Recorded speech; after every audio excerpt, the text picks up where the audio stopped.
My name is Jim Nininger, and I'm one of the co-founders of Compassion Ottawa, along with Jackie Holzman, a former mayor of Ottawa. And I'm now past chair of the board of directors of Compassion Ottawa. I'd like to tell you a little bit about our initiative, but I'd like to start with a couple of points that I want to make generally.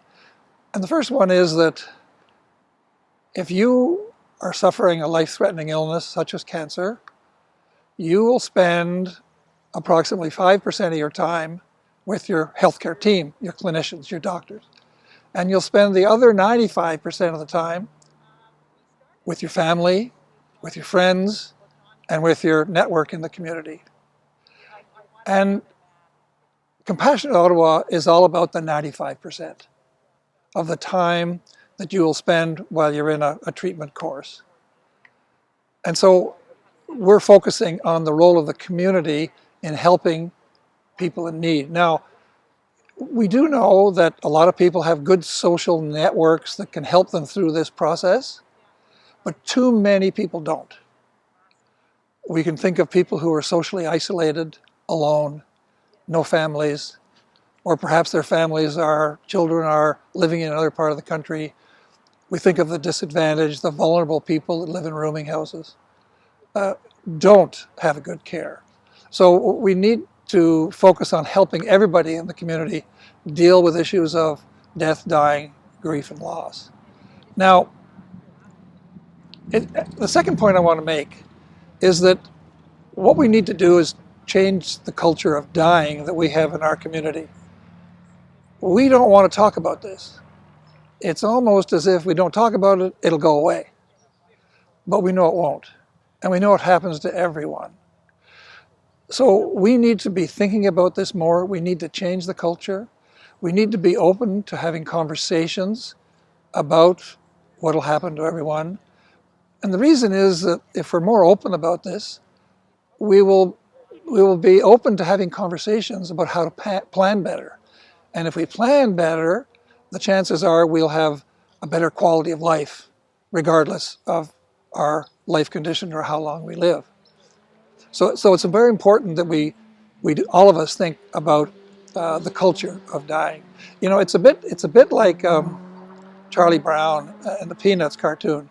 There is one one cartoon where Charlie says to Snoopy, "You know, Snoopy, someday we're all going to be dead."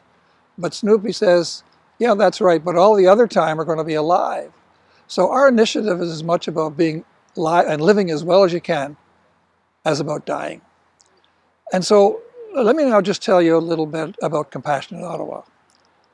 Back in 2016, a number of us were discussing issues around end-of-life care in Canada. It isn't good. There's lack of awareness of the care that people can have. There's a lack of access to the care. The equity of the care was very uneven. And the quality of care was not as good as it needed to be. And we felt this was a very serious blind spot in our community that needed attention. So Jackie and I organized a community meeting back in November of 2016. And we invited all kinds of people there. Community leaders, healthcare professionals, school directors, workplace leaders, faith communities, to have a discussion, should Ottawa become a compassionate community for end-of-life care? And the meeting was only about a morning long, but I must tell you that the interest and support for undertaking such an initiative in Ottawa was overwhelming. We had offers of some initial financial support to help get going. We had an offer of where to house our initiative. And that was really the birth of Compassion Ottawa. So Jackie and I felt, well, the support is so great, we need to do something about this. Now, I will say that we've had great support from the community. So we're now about 4 years old. We're a community-led volunteer organization. So we have about 50 volunteers who are working now, delivering programs in the community. So a very strong volunteer group. We have been lucky to get good financial support from the community, from some individuals and some organizations to allow us to build up some steam. And we've had wonderful partners in Ottawa who work in various parts of the social service community, have welcomed us, and will have agreed to work in partnership with us. And we're very thankful for that. So where are we now after 4 years in Compassion Ottawa? We're a legal entity. We have a board of directors. Our mission is to be community-led and have the community take responsibility for helping people in need. And so we view it's the overall community's responsibility to help people. And so that's what we're trying to build, a compassionate community around people dealing with death, dying, loss, and grief. Now we have a number of programs. We do advanced care planning or conversations. We've run about 60 workshops so far in Ottawa. Trained volunteers who give these workshops as part of their commitment to Ottawa. It's a very strong program. It's all about making you feel comfortable about having conversations about your wishes at end of life. We have a program in the schools around making it more legitimate to talk about death and dying and making it more comfortable so people will talk about this. We have a program in workplaces to help workplaces become more compassionate. And we have a program in faith communities to help faith communities work with us in building a stronger capacity to help them in their pastoral care work. So we've been very lucky with the support we've had in the community. The work has just begun, and we're keen to grow and develop it. The HELP project, which we're talking about as well today, is a very important part of this because it's helping us understand how you really build community capacity.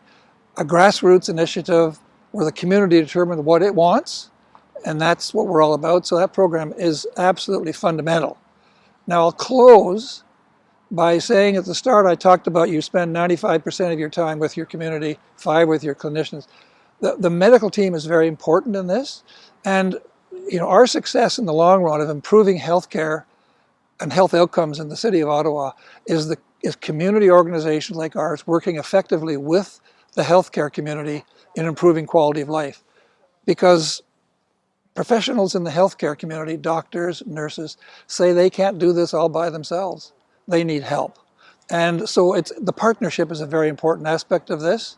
And we'll be successful in improving healthcare outcomes in Ottawa if these partnerships with the healthcare community and our Compassionate Ottawa work well together.